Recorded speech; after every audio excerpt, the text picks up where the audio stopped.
I know that की तुम्ही म्हणजे the start was never to be into the business of jewellery. तर हे कसं सुरुवात झाली आणि कसं आत्तापर्यंत थोडं आमच्या ऑडियन्ससाठी सांगशील? I started after 10th. मी स्कूल नंतर I started going to showroom. म्हणजे दॅट टाइम आम्ही तुळशीबागेत आमचं एक छोटं शॉप. आय थिंक हे 2007 साधारण. 2008-9 मध्ये. सो आमचं छोटं दुकान होतं आणि I think it must be by 10/15 or 20/15 असं काहीतरी दुकान असेल. It was very small. But तिथे जो त्यांनी कस्टमर बेस क्रिएट केलेला ना काकांनी बाबांनी with the help of their tongue म्हणा, त्यांना गोडबोलेच म्हणतात अजून सुद्धा त्यांना गोडबोलेच म्हणतात. अच्छा. They are very good in their language. That is तेच पाहिजे धंद्यामध्ये. आज तुम्ही क्लायंटला, तुम्हाला खोटं वाटेल, मी ज्यावेळेस पण दुकान सुरू केलं ना, दुकानाच्या बाहेर उभं केलं मला. आणि मला दुकानात पाऊल ठेवायच्या आधी एक गोष्ट सांगितली बाबा. मला म्हणले डोक्यावर बर्फ आणि तोंडात पिठी साखर. अच्छा. पिठी साखर असेल तर तू आतमध्ये, else you don't come inside. Because आमच्या धंद्यात कसं आहे, सोनं चौकात सगळे विकतात बरोबर. But the relation is our forte. आणि आमच्याकडे कसं आहे, if a person visits my place, I make it sure that his children, his grandchildren, everyone will come to my place. Correct. This is the fourth play which I am going to play for my whole life. Absolutely. कारण हे जर का असेल, हा thought असेल, तर आपण आपल्या कस्टमरला 1000% सॅटिस्फाय. करेक्ट. एल्स मला काय वाटेल, अरे मी प्रॉफिट कमवला, let him go, I don't care. That is not my perspective. I make it sure that person is always on my phone. त्यांना मी लेटेस्ट अपडेट्स देईन, त्यांना मी कंटिन्यू माझ्या टचमध्ये ठेवीन. त्यांची पोरांना पुढे आयुष्यात काही लागलं तर मी आहे, त्यांच्या ग्रँडचिल्ड्रनला काही लागलं तर आमची पिढी आहे. So that is my thought. आणि मग ते वडिलांनी मला एवढं बिंबवलेलं होतं की तुला हे सगळं या पद्धतीने पुढे न्यायचं असेल तर नाही, नको नाही. बरोबर. सो इनिशियल स्टेजेसमध्ये मी लहान होतो, मी नुकतं 16-17 वर्षाचा असेल आणि मी म्हणायचं काय करतं रे, एवढं कामाला सांगतायत. आणि आपण we are in that teen age. आणि करेक्ट जस्ट कॉलेजमध्ये असतो. हा, आणि ते असं सळसळतं रक्त असतं आणि आपल्याला सगळ्यांवर चिडचिड होत असते, इरिटेशन, काय करतोय मी, कुठे आलोय असं. आणि एक मजा इन्सिडेंट सांगतो. फर्स्ट डे ऑफ माय दुकान, आणि बाबांनी मला सांगितले हे असे हिशोब असतात आणि तू आत्ता छोट्या पद्धतीने सुरू कर, इंटरॅक्ट कर लोकांबरोबर, हिशोब काही चुकले तर मला विचार. ओके. मग पहिले एक चांदीचं कस्टमर करायचं होतं. सो 2 लेडीज होत्या आणि खूप गर्दी होती दुकानात, तुडुंब भरलेलं दुकान, सगळ्यांच्या हातात एक कस्टमर होता. At that time we were not having salesman. Okay. सगळे फॅमिलीज. हा, every person of family use to handle clients. Wow. तर ते इतकं म्हणजे ती जुनी पेढी कम्प्लीट पर्सनल टच. तर मग मी कस्टमर करतोय, मी दाखवतोय त्यांना पैंजण पाहिजे होतं आणि झालं सगळं फायनल. आणि मग त्यांनी एक कन्फर्म केलं की हे हवंय मला. सो मग प्राईस वगैरे विचारली तर मी त्यांना सांगितलं 1,80,000. त्या लेडीनी मला फक्त एवढीच म्हणली, तू काय डोक्यानी वेडा आहेस का जरा. म्हणजे भर सगळ्यांच्या पूर्ण दुकान भरलंय आणि पिन ड्रॉप सायलेन्स आणि माझ्याकडे सगळे बघतात. म्हणलं ओ माय गॉड, काहीतरी चुकलंय आपल्याकडनं, गणलंय सगळं. आणि दॅट लेडी वॉज लाईक 1,80,000, तू वेडायस का जरा, तुला कळत नाही का हिशोब बिशोब. म्हणजे been an owner of that shop, you know that you are wrong आणि you cannot say anything to client because तुला कळलंय की काहीतरी चुकलंय. आणि then I calculated it again आणि इट वॉज 18,000. एक झिरोचं म्हणजे 1,80,000 आणि 18,000. बट द पॉइंट इज की your perspective matters a lot. Correct. त्या क्षणाला जर का मी ते ग्रेसफुली घेतलं नसतं, बरोबर, तर मी तनतन केली असती आणि नाही विकायचं म्हणलं असतं, जा तुम्ही तुमचं कस्टमर तोडलं असतं. तिथनं पुढे माझा इगो मध्ये आला असता की मी ओनर आहे आणि मला हे असं बोलू कसे शकतात, आणि सगळ्यांसमोर माझा इन्सल्ट केला. आणि तो इन्सल्ट घेऊन मी जर का डोक्यात ठेवून ते पुढे केलं असतं तर मी लाईफ मध्ये काहीच करू शकलो नसतो. Because business is never egoistic. Never. So मग त्याच्यानंतर माझ्यावर जो इम्पॅक्ट झाला ना, दॅट वॉज व्हेरी डिफरंट. मग मला कळलं की अरे this is not that easy, this is not a casual thing. Correct. आज आपल्या वडिलांनी आपल्याला काहीतरी रिस्पॉन्सिबिलिटी सांगितली आहे, बरोबर, तर ॲटलिस्ट आपण पेलवू नाही शकलो जरी तरी आपण त्यांचं नाक तर नाही कापू शकत. Correct. Because he has earned his respect for so many years. तर काहीतरी तर पाहिजे आपल्याला. ऍब्सोल्युटली. निदान जमत नसेल पण काहीतरी तर इज्जत तर ठेवू शकतो. निदान आपण ते शून्य तरी नीट मोजू. हा, निदान गिरवू तरी शकतो. सो मग then I worked on myself a lot. आणि मग ठरवलं की नाही यार, आपले सगळे ड्रीम्स बाजूला ठेवा. बरोबर. ते कधीही साकार करू शकतो. ऍटलिस्ट फर्स्ट ड्रीम्स जे पेंडिंग आहेत, ग्रँडफादर आहे, अंकल आहे, डॅड आहे, त्यांचे ड्रीम्स कम्प्लीट करू. बरोबर, अगदी बरोबर. मग आपल्या ड्रीम्सला भरपूर टाइम आहे. करेक्ट. आणि देन दॅट पर्स्पेक्टिव्ह, दॅट लेडीचे ते शब्द होते ना, ते मला कायम डोक्यात होते की तुमचा ज्यावेळेस रिस्पेक्ट भर चौकात डिसरिस्पेक्ट केला जातो, रिस्पेक्टफुली डिसरिस्पेक्ट केला जातो, at that time it hurts. आणि कुठल्याही गोष्टीला ज्यावेळेस हर्ट होतं ना इथं मनापासून, त्यावेळेस त्याच्यावर खऱ्या पद्धतीने काम केलं. At that time I decided की नाही यार, आता तर आपल्याला काहीतरी तर केलं पाहिजे. कारण आता तर इज्जतीचा सवाल आहे ना. म्हणजे इतक्या लोकांसमोर आपली जर का काढली तर आता प्रूव्हच केलं पाहिजे आपण कोण. Then I started in such a boom की मग मी सगळे बॅरियर्स क्रॉस करायला लागलो. फर्स्ट, आमच्या दुकानात कुठल्याही पद्धतीचा कॉम्प्युटर नव्हता. So it was all hand written. बरोबर. सेकंडली, देर वॉज नो ॲडमिनिस्ट्रेशनच नव्हतं.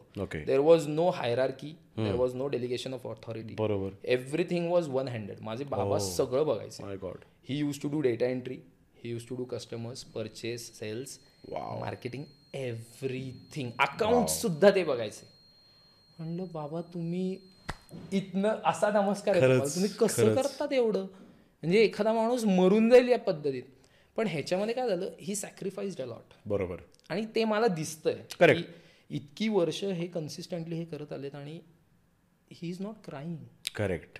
Not even single. ते मला एवढं हर्ट झालं की अरे यार, आपल्याकरता एवढा मोठा सॅक्रिफाईस या माणसाने केला आहे, त्यांनी त्याची अख्खी लाईफ त्याग केली आहे, तर मग बंदे कुछ तो करना मागता है यार.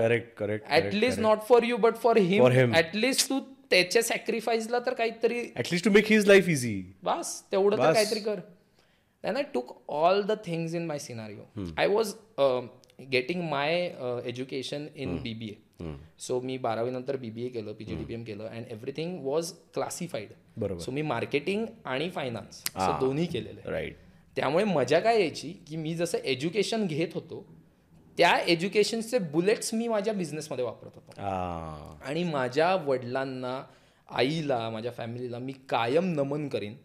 Because these people are the people who have always supported me.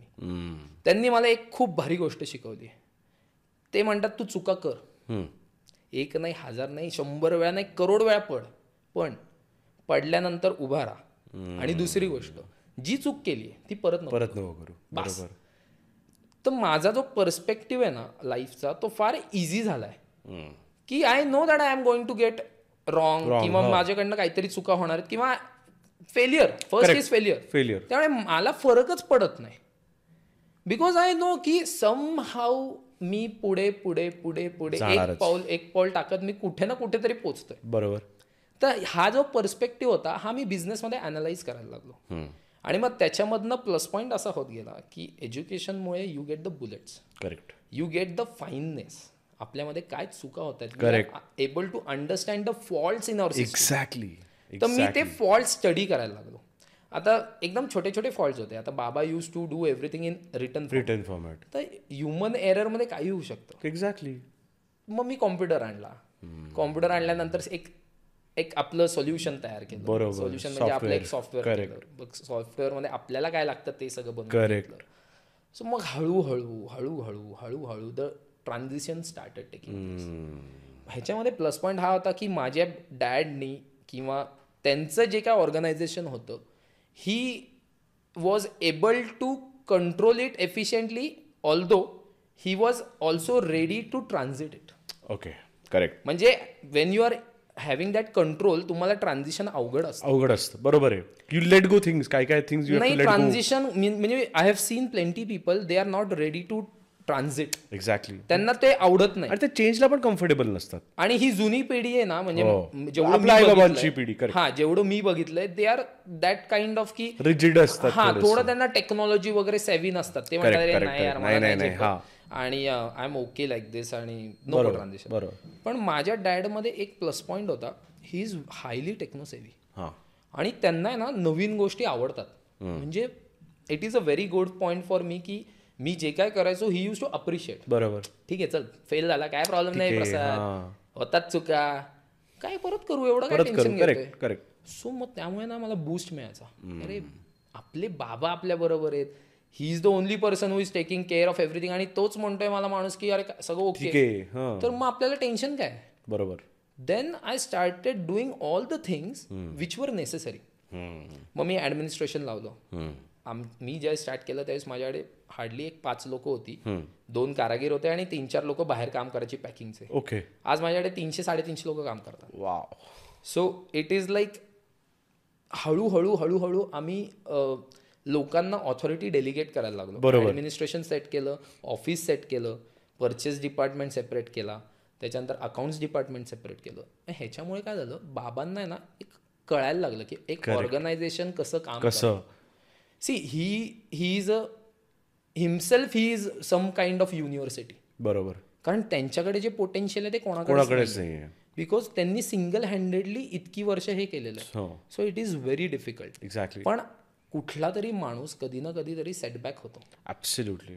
Every day is different. तुम्ही प्रत्येक वेळेस तुम्ही हायर हायरार्कीमध्येच असाल नाही, पण त्या व्यक्तीला आपल्या काइंडचा सपोर्ट आणि मग सिस्टीम मधले फॉल्ट्स त्यांना न वाईट वाटता ट्रान्झिट करून ते कशा पद्धतीने त्यांना कळू शकतं की अरे असं केलं तर चांगलं होणार आहे. बरोबर. याचंच काम मी केलं.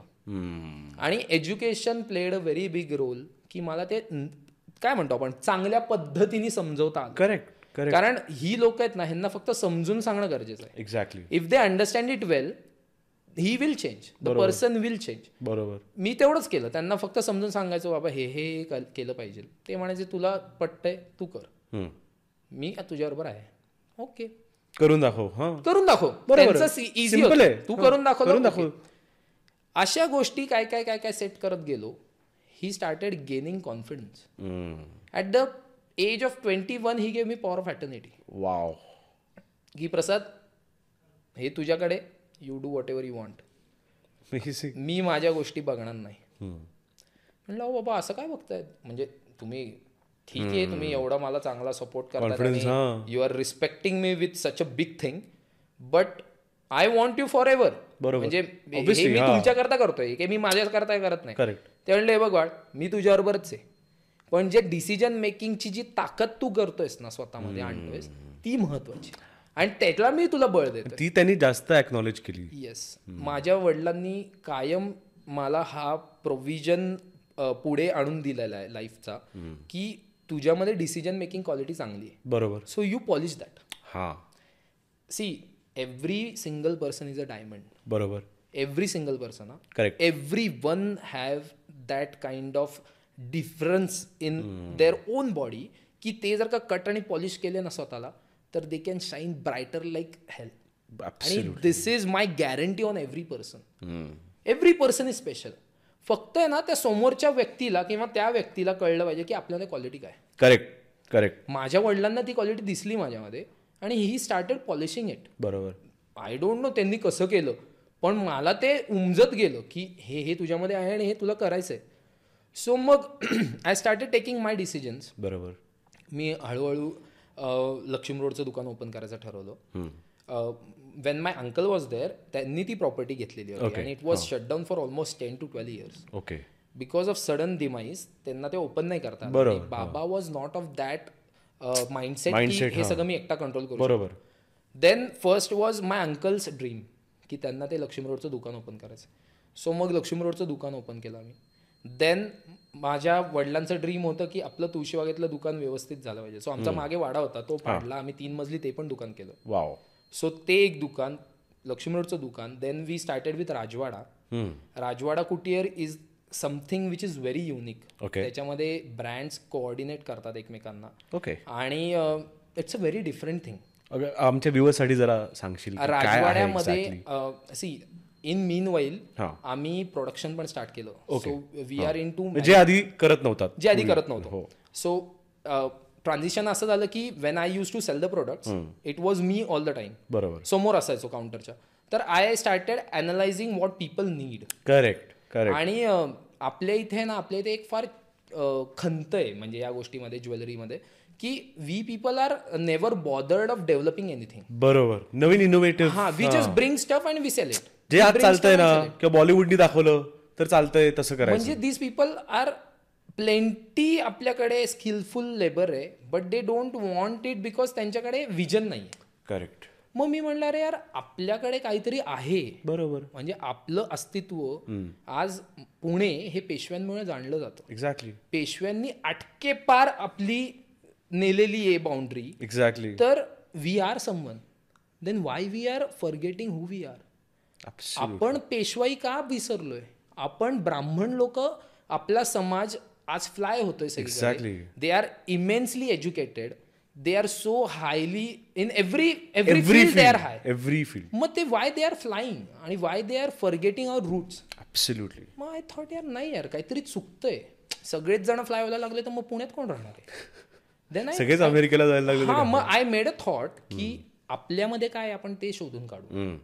देन मग मी काय करायचो, मी लोकांकडनं अनालाइज करायचो व्हॉट दे वॉन्ट, आणि I use to study their requirements. मग काय व्हायचं, मला कळायचं आता आमच्याकडे काय पद्धत होती, होल इंडियामधनं आम्ही स्टॉक बनवतो. बरोबर. सो मग बऱ्याच वेगवेगळ्या प्रकारच्या लोकांना मी भेटतो, दागिने येतात. मग ह्याच्यानंतर मला कळायला लागलं की लोकांना काय आवडतं. मग मी एक स्मॉल फोर्टे होता आपल्यामध्ये, की महाराष्ट्रीयन ज्वेलरीमध्ये काही बेसिक्स असतात. फॉर एक्झाम्पल तन्मणी, चिंचपेटी, बरोबर, किंवा ठुशी, म्हणजे या सगळ्या गोष्टी आहेत ना, या आपल्या ट्रेडिशनल 500-700 वर्षापासून चालत आलेल्या आहेत.